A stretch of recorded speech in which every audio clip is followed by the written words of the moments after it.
What's up YouTube, and welcome back to another special Sunday video. And as I promised, in today's video we are watching the Behind the Suicide song video by REN from the Mind, the mental health charity YouTube channel. I guess I know a lot, but this video is over 18 minutes long, so I think I will just cover way more.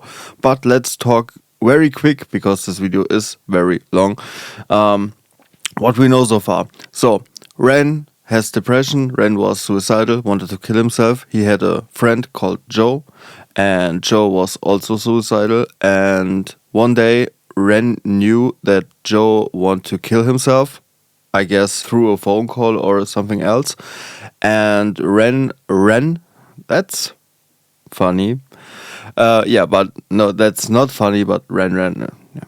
So REN ran to the pier where Joe was, but he was a few minutes too late, and Joe jumped into the ocean and the body was never found. So REN lost a friend and also blamed himself for not being fast enough. What I said previously is total bullshit, because there's no reason to blame yourself. But in this situation, your mind is fucking with you, and of course you blame yourself. And these are thoughts that will haunt you until the day you die, I guess. And that's the reason why Joe wrote the song Suicide and the song For Joe. We reacted to both songs. If you want to watch the reaction, just go on my channel and look for those songs. These are not very old reactions, so you will find them very easily. And before we start with the reaction, there is one thing I noticed and I wanted to tell you also. When I compare my videos to some other people and I see the thumbnails from people reacting to the song Suicide or For Joe, it seems like the people are crying, and I guess some people want to see that reaction. And when I cut my videos, I often notice that I look a little bit cold or don't have these emotions. The reason for that is I'm diagnosed with depression too, and I'm depressed for almost 20 years. Of course, when it's very new and you start getting depression and everything feels very bad, you are constantly crying and sad and everything is fucked up. But over the time, you learn how to live with that, and these feelings are very normal to you. And like I said, it's now 2 decades that I have these feelings. So when I watch these videos, it doesn't affect me that much, because these are emotions I feel almost every day. That's the reason why I don't need to cry or feel very sad, because that's my daily life. And that's the reason why I don't cry and don't have these emotions like people who never felt this way. I mean, when you never felt depression or something else and you see something like the For Joe song, for example. Of course, that can be very overwhelming and make you feel very sad, but like I said, I feel this for almost 20 years now, and that's the reason why I don't cry and look a little bit cold inside. But don't worry, I'm not cold inside. I can feel it very much inside of me. So, and I would say, long story short, let's go into the reaction. It's special Sunday and we react. Great.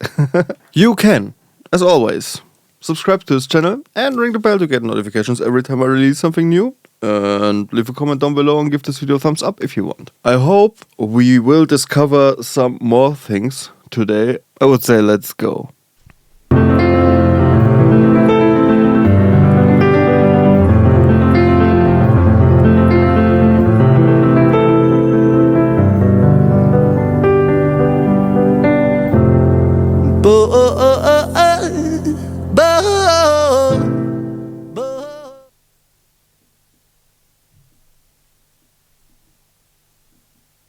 Welcome to Minds Behind the Song. Today, I'm joined by a man whose talent knows no bounds. His music is raw, it's real, and it's truly artistic. REN, who has himself got a mental health story, totally agree, has released a follow-up to his highly successful viral hit, Hi REN. Today, we talk about suicide.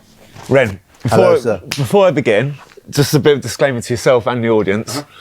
I have lived with experience of suicide. I lost a loved one to suicide. Yeah. And I've also contemplated, attempted it several times. So I say that as an outset because I want to say thank you. Because this song... Give me all your love. Pull up. Perfect! I totally forgot that I have to deal with commercial breaks. Was Suicide released after REN? So it seems that the person behind the channel Mind lost friends through suicide and was suicidal too. REN, same. Me, same.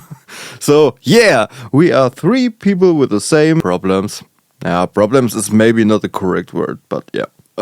I'm not suicidal right now, but in my early teen years, there was a phase. Yeah, just to correct it.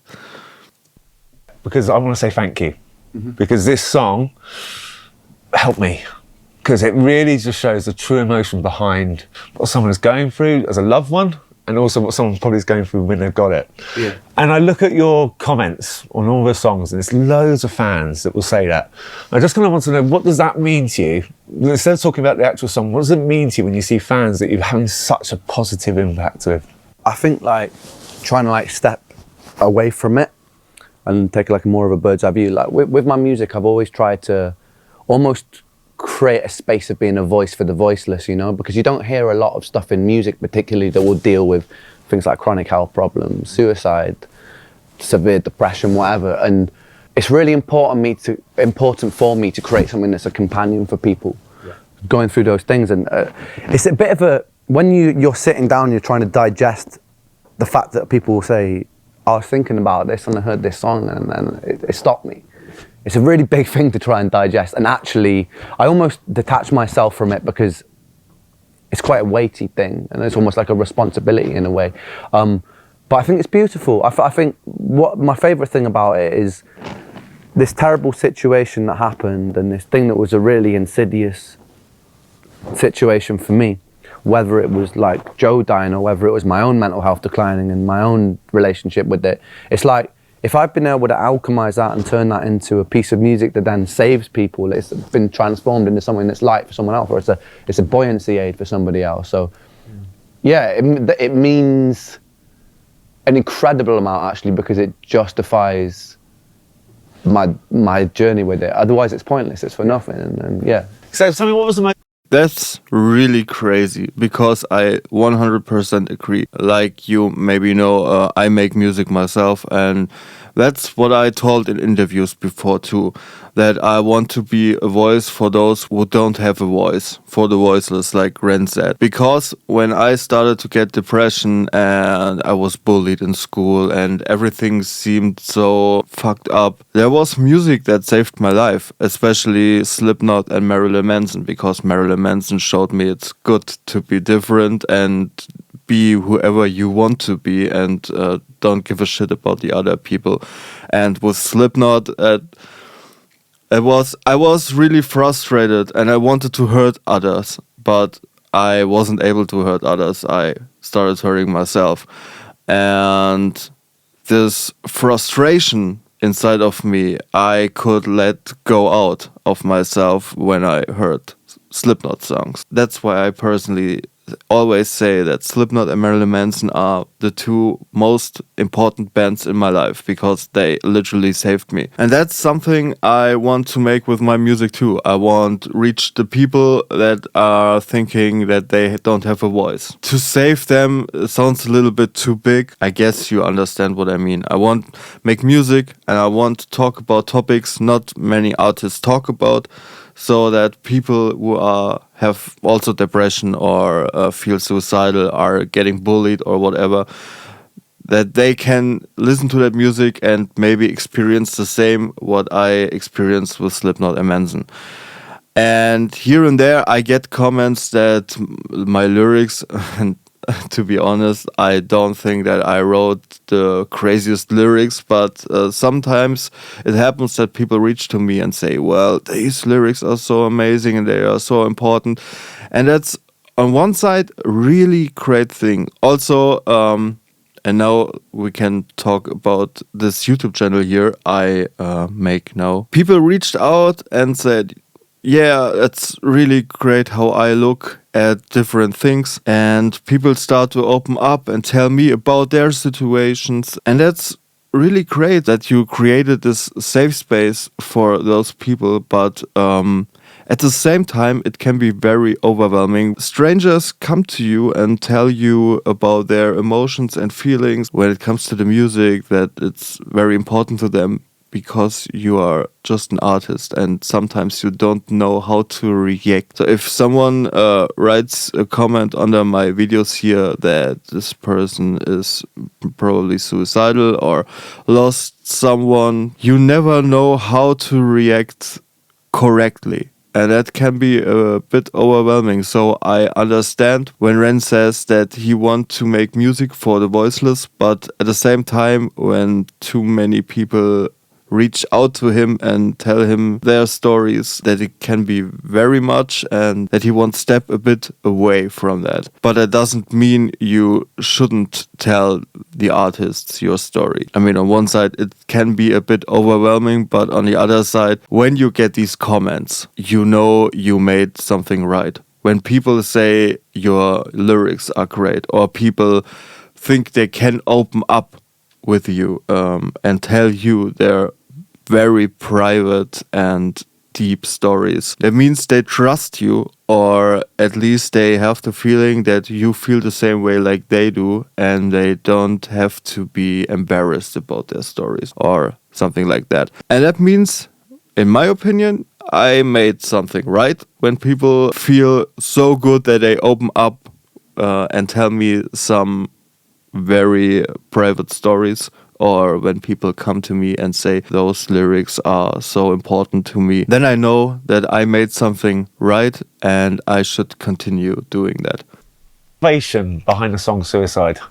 It's funny because I started actually writing that in one of the lockdowns. It was something that I'd been holding on to for a while, and it was just initially it was meant to start about my own journey with my mental health problem. So the first half of the song is like, it's got this kind of catchy beat, but the lyrics are a little bit more heavy to kind of counterbalance that, make a bit of a juxtaposition out of it.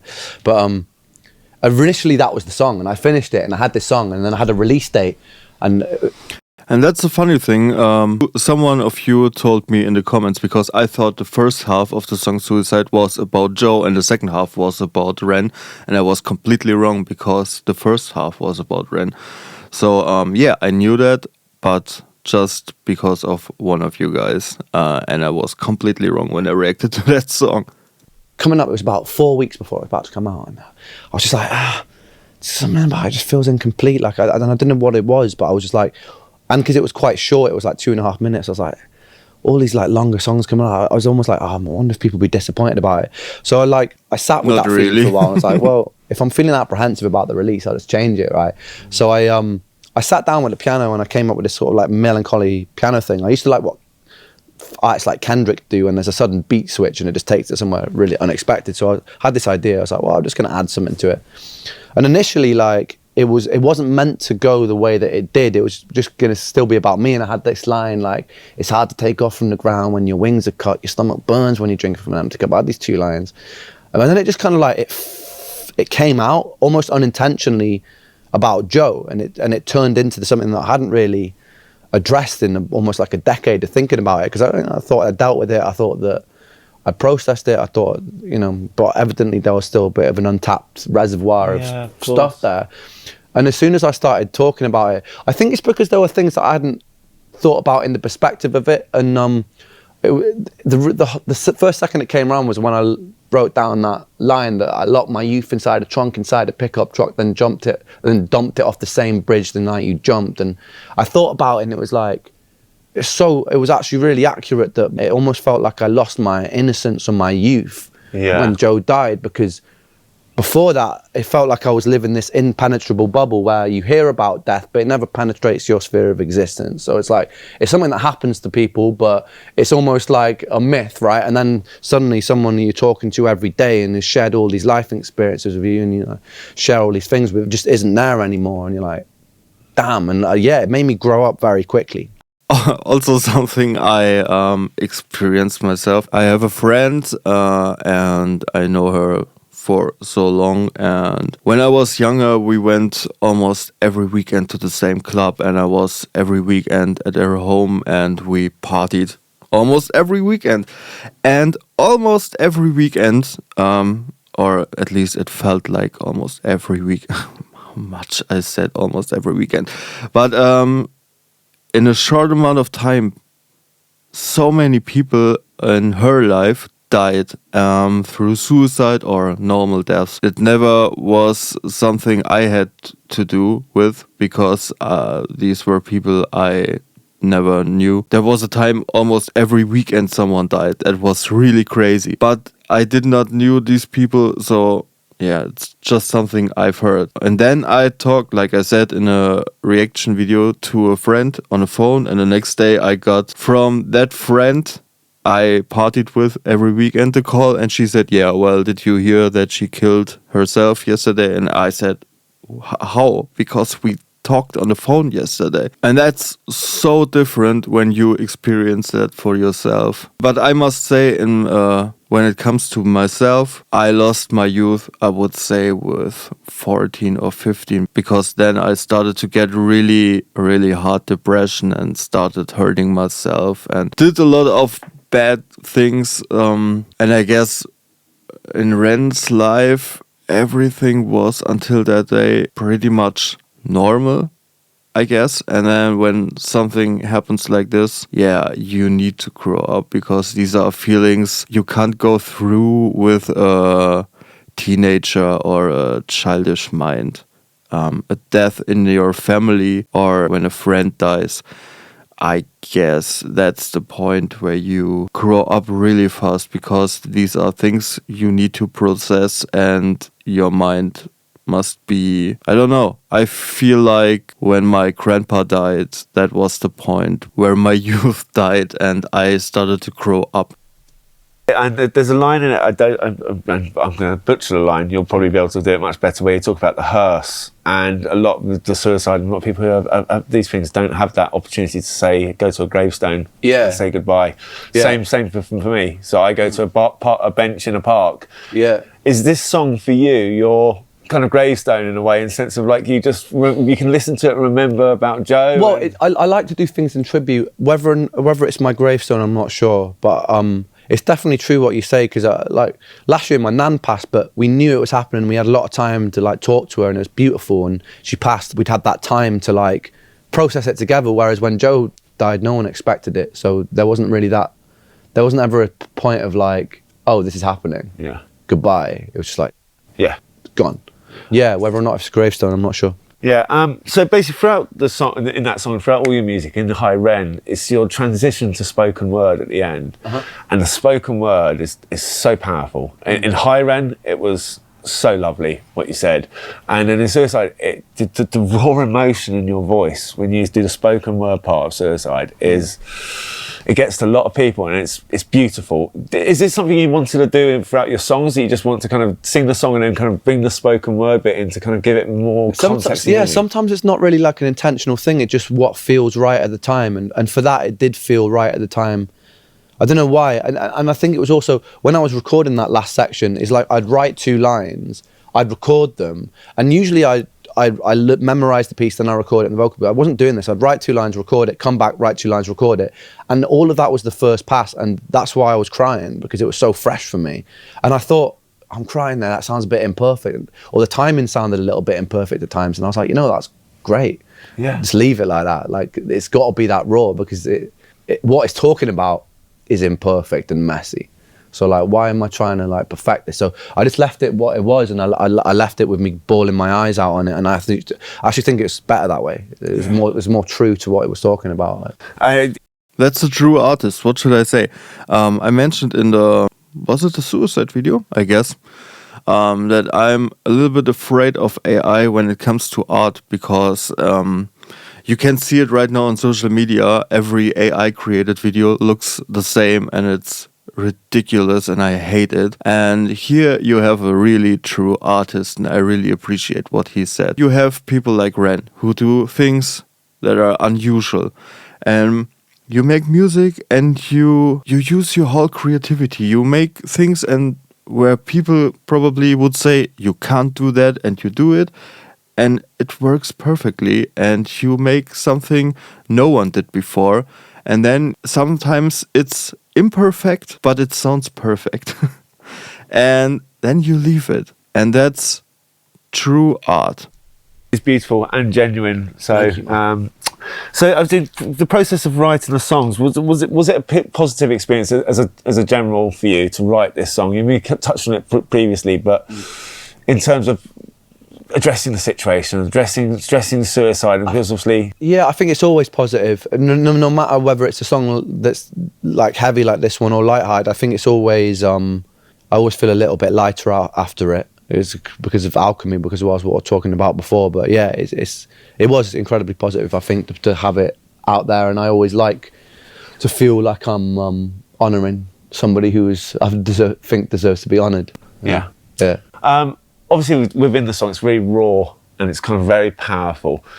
It must be very hard for you to kind of think about what the listeners will think about it when you're writing the song, because you're in that moment in the song, I suppose. Yeah. But as soon as you finish a song, does the thought of the listeners come in mind, or do you kind of think to yourself, funny enough, never for me I've never really thought about it very much. Like I think about it the most when I'm showing a friend and I see their reaction.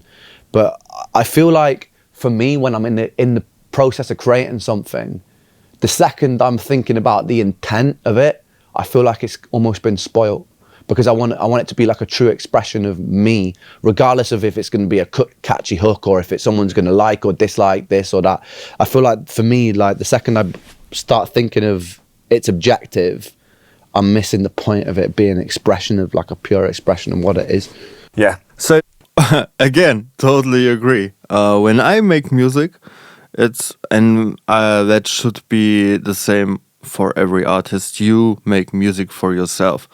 I never produce music, and the biggest intention is that people gonna like it. When I create music, I must like it. So the melodies, and yeah, I love really great choruses. So my intention is always to make a really great chorus, but a chorus I like. And the second thing I think about is, will it work live? So I imagine in my head while I'm creating, could this song be a banger on stage? And yeah, that's the point where I think a little bit about the reaction from other people, but it has nothing to do with my lyrics. It's more the instrumental song. And then when I start showing people my music, then I want to see their reaction and what they think and feel about it. But first I come, and it's important how I feel about the song. And when the song is almost done, then I start looking at reactions from other people. And I guess many artists feel the same way and should feel the same way, because you don't make art for other people. You make art for yourself. I want to create something that comes from my mind, something I put all my energy, my soul into. It's a piece of myself. Responses from the song Suicide that you had, I saw a lovely thing where you actually took it to Joe's parents, didn't you? Was it? I saw a lovely thing. How was that? Tell me about that. That's crazy. It was beautiful, actually. To be honest, there was moments where it was like, obviously, I mean, I haven't seen him in a while, so long time, over a decade, and so, funnily enough, they'd moved house just across the street, so we were banging the house. We were like, I didn't even tell her because I wanted it to be a surprise. We got there, I was like, oh no, damn. And then we got lucky because we phoned up my friend, and he was like, no, they just live across the street.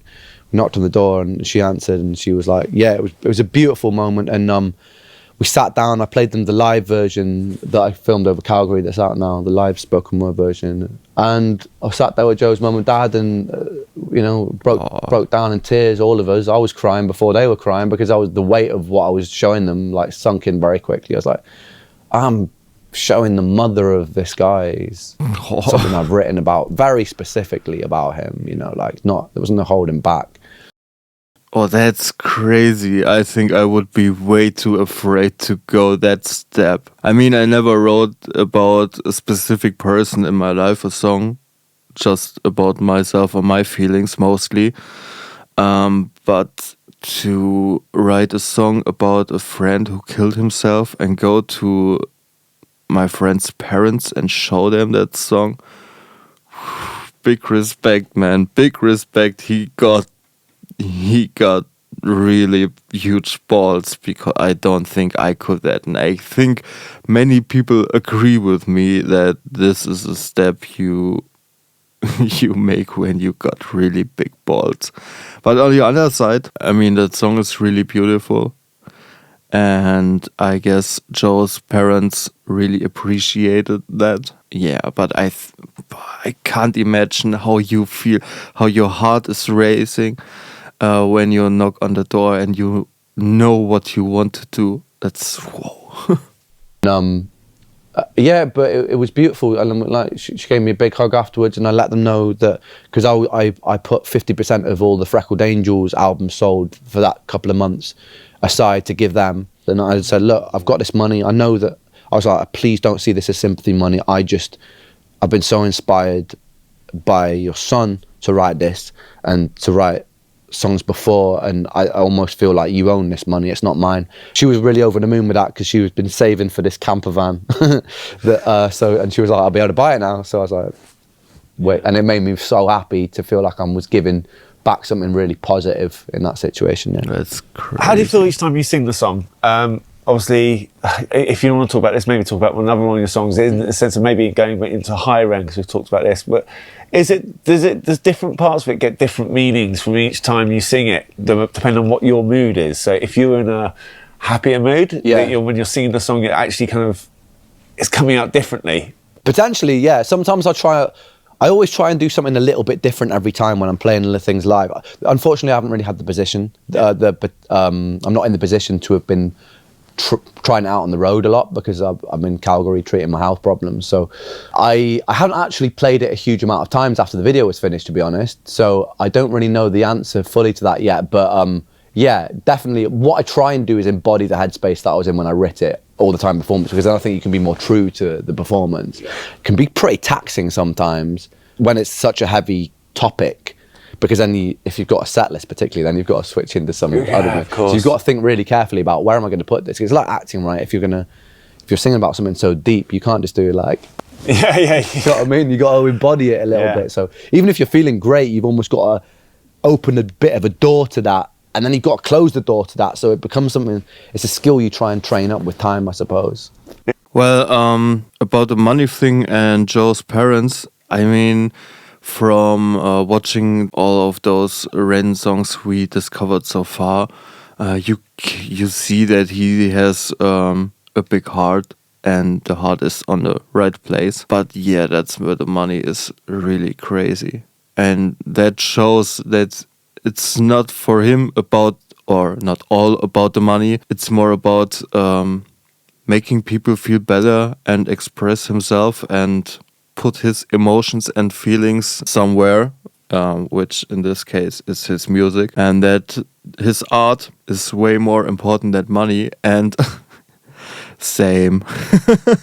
And when it comes to live, I mean, I never had really much the opportunity to play live, but from my experience I have so far is, you as a musician, you are some kind of an actor too. When I play a very private song for these 3 or 4 minutes, I can go into that place with my emotions. So when I play a song live about depression, then I kind of feel this song. I don't think if he's really happy and the evening is really great, that he would play for Joe and would be smiling and be happy, because I think for those 4 or 5 minutes he would go back into this place with his emotions and feel it. But after the song is done, he can go out of it again. I guess you understand what I mean, but I really don't know how to explain it to you right now. Taking the audience and yourself on a journey, aren't you? So exactly. So you've got to think about how that journey doesn't, because you wouldn't follow up that song with then a completely less like cheery. Yeah, okay, that's also right. You wouldn't you wouldn't create the set list where there is a song about suicide, then there is a song about money, a song about a happy day, and then again about suicide. You wouldn't do that. So yeah, he's totally right, and you really need to think about that. That's right.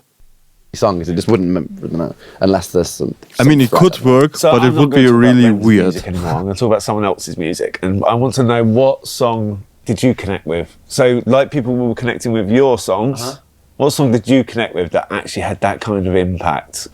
Interesting. Oh, it's all sorts of stuff. Well, music's been my therapy, mate, for so long. Oh, There's one agree. song particularly, and it hasn't got words. There's a song called Before the Beginning by John Frusciante, which was a take on Maggot Brain by Funkadelic, and it's just like 7 minutes of this guitar solo. Yeah. But it's like, sometimes I think like unspoken things can say more than words can, and like it's just like this beautiful, beautiful solo, incredible progression of emotions. And so many times I used to just listen to that and zone out. The first time I heard it, I cried because I thought it was so beautiful. But yeah, that's probably one that I would say has helped me a lot. Brilliant. If you put your music on shuffle and hand it to a random person, Okay. what would their 3 words be to describe your music taste? Okay, I'd say diverse, eclectic, and refined. Nice. Yeah. We know music can positively impact someone's mental health. Can you share an experience of when music has helped your mental health? You kind of touched on it just then. All the time. Like I said, music helped me all the time too, because when I was depressed or someone died or whatever, I fled always into music. I mean, in a weird way, music raised me. Music has a huge part in what I've become in my life. So that's the reason why I make music too, because it gave me so much and it was so important in my life. And I don't think I wouldn't be here today without music, to be honest. I said Manson and Slipknot saved my life, and it's not just something I just say. I mean it very much. But I don't think I have a specific song that helped me a lot. But yeah, I totally agree I understand when Ren says that all the time music saves him and helps him. I feel the same way. Hey, that's crazy. I mean, we make total different music, and I would say his lyrics are way better than mine, and his music is way better than mine. But in a weird way, I feel we share a lot of the same things. We should make music together. That could, I mean, it's just something in my head, but it could be really interesting. His pop and sad songs combined with some dark electronic influences from me. It could be weird, but it could be also really, really good. Oh man. Whether it be writing and turning bad situations into positive ones, whether it be listening for escapism, whether it just be like walking down the street, you're feeling glum and you put on a happy song and then all of a sudden like that cloudy day becomes sunny. I think it's incredibly powerful. Yeah. It's for me, it's the closest thing to religion that I have. It's the closest thing to God that I know. I love music. Yeah. And obviously, just talking about mental health, just as a general, how much does it mean to you to kind of help people in terms of yourself as well, with mental health and journey, telling your story? Does it help you? And do you enjoy actually talking about mental health and helping others? Sorry that I have to pause, but that explained a little bit more why I'm afraid of AI, because I feel the same way. You can go outside and everything seems so bad, and then you listen to a really, really great positive song, and you can forget all of those negative things in your life. But also, music can bring you back to a really dark place. Sometimes it's not bad, because it's hard for someone who never faced something like depression in their lives, but sometimes you get used to that feeling so much that when I hear a really, really sad song that make me really depressed, I feel great in that moment. Yeah, sometimes depression feels really good because it's a part of you, and the longer you have it, the more natural it feels. So I was in therapy, and the first thing I said to my therapist was, I don't want to make something that could make me more happy, because I'm afraid to lose this depression, because when I don't have those depression, I lose a huge part of my life, because I don't know how to act as a happy person. The only thing I know is to be sad. Turned out that you can do something against depression, and you can be happier, and life goes on. But you can go back to those feelings, in my case, very easy through music, and that's okay. I think it's really important. I think that, like I was saying before, it's foundational. So like the way, if we look after our mental health as a collective, then our societies function much healthier. Because if it's from places of disease that we make decisions that I think that are not beneficial for the function of our society. So for me to be able to be vocal about that and try and help in what way I can, through my music or through just talking about it, I think it's incredibly vital, not just for me, but for the survival of our species. Yeah. So I'm going to wrap up now. Just was one. That's also something I had to learn myself.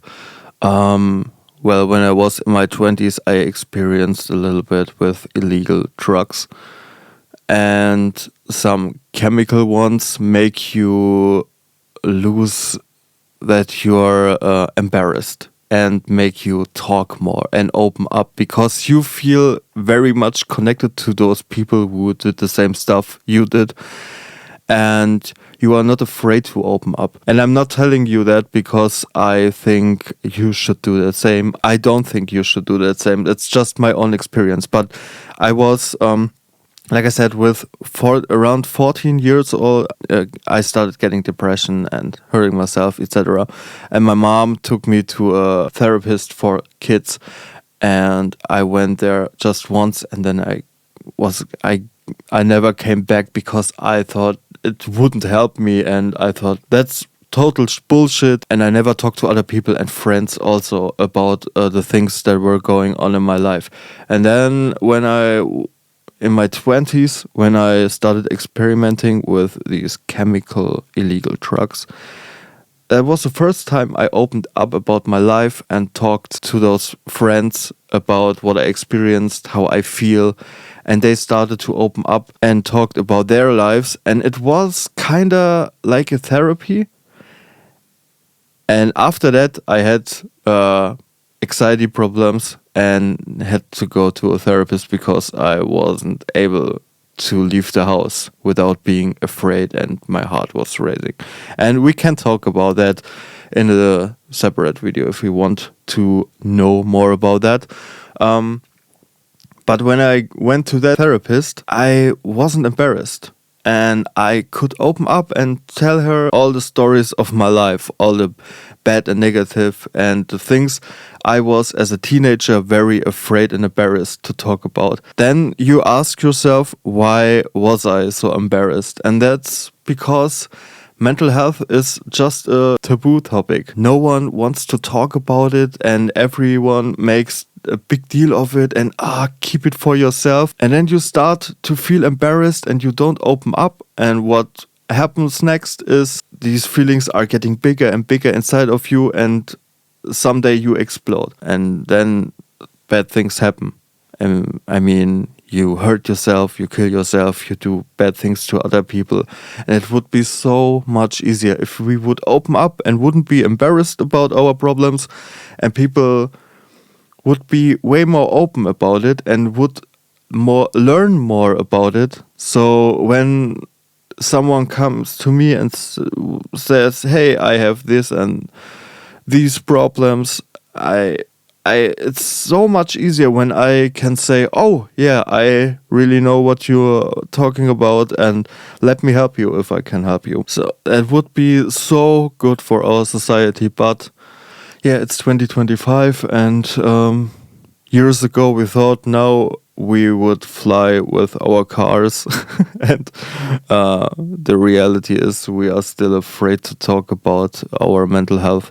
Say, again, reiterate my thanks. As someone that's got live with experience, and talking on behalf of lots of people that have listened to your music that I know have live with experience, I've heard on numerous occasions how much your work is helping people with mental health. And the way you might not want to see it when you're looking at the comments, you need to hear it, because keep on that journey, because you are literally making a difference to so many people's lives. I appreciate that, man. Thank you. Nice to meet you, man. Yes, likewise, man. Likewise.